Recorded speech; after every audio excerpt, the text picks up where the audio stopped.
मेरी सहेली कविता की शादी की पहली सालगिरह की पार्टी में जाने के लिए रवि का देर से घर पहुंचना मेरा मूड बहुत खराब कर गया था। घर में कदम रखते ही उन्होंने सफाई देनी शुरू कर दी। बॉस ने अचानक मीटिंग बुला ली थी और उस गुस्सैल से जल्दी जाने की रिक्वेस्ट करने का मेरा दिल नहीं किया। I am sorry darling.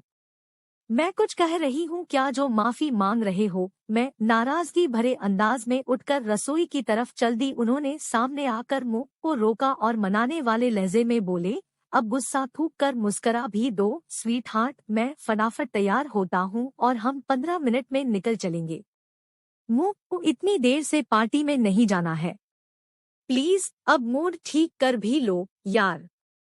मैं ऑफिस में चल रही घटिया पॉलिटिक्स के कारण वैसे ही परेशान चल रहा हूँ और अगर ऊपर से घर में भी टेंशन बनी रहेगी तो मैं पक्का बीमार पड़ जाऊंगा। यह बात ठीक है कि आजकल उनके अपने बॉस से संबंध ठीक नहीं चल रहे हैं और इस कारण नौकरी बदलने की नौबत तक आ सकती है। उनकी परेशानी न बढ़ाने की खातिर मैंने बात को लंबा नहीं खींचा और बोली, ऑफिस की चिंता करने के साथ साथ कभी कभी मेरी खुशियों का भी ख्याल रखा करो। मैं रखता हूँ, पर अब आधे सच्चे बहाने बनाकर समय बर्बाद करने के बजाय जल्दी से तैयार हो जाओ। अपने गुस्से को भुलाकर मैं मुस्कराई तो उन्होंने प्रसन्नता दर्शाते हुए मेरा माथा चूम लिया। कुछ देर बाद बैंकेट हॉल में कदम रखते ही मैं सारे गिले शिकवे भूलकर पार्टी का मजा लेने लगी। कोविड के बाद यह पहली बड़ी पार्टी थी जिसमें हम लोग शामिल हुए थे और मैं उसके पल पल को जी लेना चाहती थी। जो जानकार थे उनसे हंसी खुशी के साथ मिली। बड़े उत्साह से अपनी मनपसंद चीजें खाने की इच्छा जाहिर कर मैंने उनसे खूब भागदौड़ कराई। उन्हें डांस करना ढंग से नहीं आता, इस बात की फिक्र किए बिना मैं हाथ पकड़कर उन्हें जबरदस्ती डांस फ्लोर ले गई। यार, उल्टा सीधा डांस कराकर मेरा जलूस मत निकलवाया करो। व्यायाम करने के अंदाज में डांस करते हुए उनकी आवाज में खींच के भाव साफ आलक रहे थे। शादी होने से पहले मेरी खुशी की खातिर तुम डांस कर लेते थे, तो अब क्यों इतराज करते हो जनाब? मस्ती से नाचते हुए मैंने मुस्करा कर पूछा। तब मैं तुम्हें नाराज करने की रिस्क नहीं ले सकता था और अब मुंह को खुश रखने को किसी तरह की कोशिश करना तुम्हें वो आसान लगता है। अब घर की मुर्गी दाल बराबर हो गई है। दिल पर चोट लगने का अभिनय करते हुए मैंने आंखें तरेरी तो वे खिलखिलाकर हंस पड़े थे। तुम गुस्से में भी बहुत प्यारी लगती हो। You mean? मैंने बड़ी अदा से पूछा। Yes, very beautiful. Thank you. मैंने भीड़ की फिक्र किए बिना एक प्यार भरा चुंबन उनके गाल पर आटके से अंकित किया तो वे बुरी तरह से शर्मा गए। यह क्या करती हो, सब देख रहे हैं यार। तो क्या हुआ यार, कुछ काम अकेले में करने होते हैं। ओके, पर आई लव यू तो यहाँ कह सकती हूँ। Yes sure, I love you my darling. इस बार मैंने उनका हाथ होठों तक ले जाकर चूमा तो उनका चेहरा फूल सा खिल उठा। पगली, प्यार भरे अंदाज में उनके मुंह से निकले इस एक शब्द ने मेरे रोम रोम में मस्ती भर दी थी। मैं आज अपनी शादीशुदा जिंदगी में बहुत खुश और सुखी हूँ, पर शादी के बाद गुजरे पहले साल में हम दोनों की नासम के कारण हमारी विवाहित जिंदगी में बहुत कुछ गलत घटा था। वे बहुत जल्दी तरक्की करना चाहते हैं। यह तो मैं शादी होने से पहले भी सम आती थी, पर शादी होने के बाद मुंह को उनका अपने कैरियर के प्रति बहुत ज्यादा सीरियस होना खलने लगा था। ऑफिस की जिम्मेवारियों में उल आकर उनका आए दिन देर से घर आना तो मुंह को बिल्कुल हजम नहीं होता था। शादी के बाद और भी बहुत कुछ बदल गया था। पहले मुंह को अपनी बात मनवाने में कभी दिक्कत नहीं होती थी, पर प्रेमी से पति बनते ही वे अडियल इंसान में बदल गए थे। अपने माता पिता के कहने में आकर वो मेरी मर्जी के खिलाफ कुछ करते तो हमारे बीच आगड़ा जरूर होता। हमारे बीच बढ़ती अनबन की खबर मेरे मायके वालों को हुई तो वे सभी अपनी अपनी सम के अनुसार मुंह को समस्याओं का हल सम पाए। मेरे मम्मी पापा के उन्हें सम आने से बात ज्यादा बिगड़ती गई, क्योंकि रवि को उनका हमारी जिंदगी में दखल देना बिल्कुल पसंद नहीं आता। दिलों के बीच दूरियां बढ़ने से हमारी जिंदगी में से रोमांस मरता जा रहा था। सेक्स संबंध अधिकतर मशीनी से हो गए। मैं खुद को कभी कभी इतना ज्यादा फंसा हुआ महसूस करती कि विवाहित जिंदगी बहुत बड़ा बोझ लगने लगती।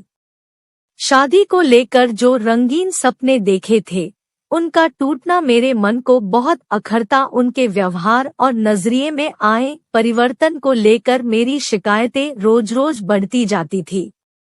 जब आगड़ा करने की ताकत अपने अंदर महसूस नहीं करती तो मैं लंबे समय के लिए उनसे बोलचाल बंद कर देती। करीब 2 महीने पहले आई हमारी शादी की पहली वर्षगांठ पर मैं उनसे खफा होकर अपने मायके में रहने आई हुई थी। अपनी नाराजगी दिखाते हुए वे उस दिन जब शाम को मुंह से मिलने आए तो उनका भी चेहरा तना हुआ था। मम्मी पापा ने जोर डालकर हम दोनों को बाहर घूमने भेज दिया।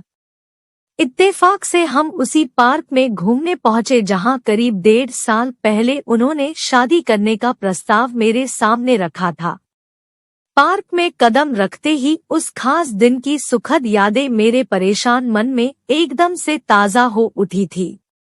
रवि एक घुटना जमीन पर टिकाते हुए मेरे सामने बैठे और बड़े रोमांटिक अंदाज में मेरा हाथ चूम कर मुंह से पूछा था, मेरी जिंदगी में अपार खुशियां भरने के लिए क्या तुम मेरे संग 7 फेरे लेने को तैयार हो नीरू। मुंह तो उनकी आंखों में अपने लिए बहुत गहरा प्यार नजर आया था। मैंने भावविभोर होकर हाँ कहा तो वो खुशी से फूले नहीं समाये थे। उसी दिन अपने प्यार को साक्षी बनाकर हमने एक दूसरे से वादा किया था कि अपने विवाहित जीवन में अपनी खुशियों को हमेशा बरकरार रखेंगे। मैं प्रपोज करने वाले दिन की यादों के संसार से तब उबरी जब रवि ने भावुक होकर मुंह से पूछा, हमारी जिंदगी में सब कुछ इतना गलत क्यों हो रहा है नीरू। मैं तुम्हें अब भी बहुत प्यार करता हूँ, पर फिर भी हम एक दूसरे से इतनी दूर क्यों होते जा रहे हैं। उनकी आंखों में छलक आए आंसुओं को देखकर मुंह को तेज आटका लगा था। मैंने उनके सवाल का जवाब देने की कोशिश कई बार करी, पर मेरे मुंह से एक शब्द नहीं निकला। अचानक ही मेरा अपने ऊपर से नियंत्रण टूट गया और मेरी आंखों से भी आंसू बह निकले। उन्होंने बाहें फैलाई तो उनकी छाती से लगकर मैं जोर से रो पड़ी थी। उनके आंसू पोंछते हुए मैंने उस शाम मन ही मन यह महत्वपूर्ण संकल्प किया कि रवि के प्रति बहुत तीव्रता और ताकत से उठ रहे खुशी और प्यार के एहसास को भविष्य में कभी मरने नहीं दूंगी। जो हमारे विवाहित जीवन की खुशियों को तबाह कर रहे थे, मैं भविष्य में उन हालतों की गुलाम बनकर जीने के लिए बिल्कुल तैयार नहीं थी। मेरे इसी संकल्प ने मेरी जिंदगी, मेरे नजरिए और व्यवहार को पूरी तरह से बदल डाला है। किसी भी कीमत पर रवि के साथ अपने संबंध अच्छे रखकर अपने विवाहित जीवन की खुशियों को बनाए रखना अब मेरे लिए बेहद महत्वपूर्ण हो गया है।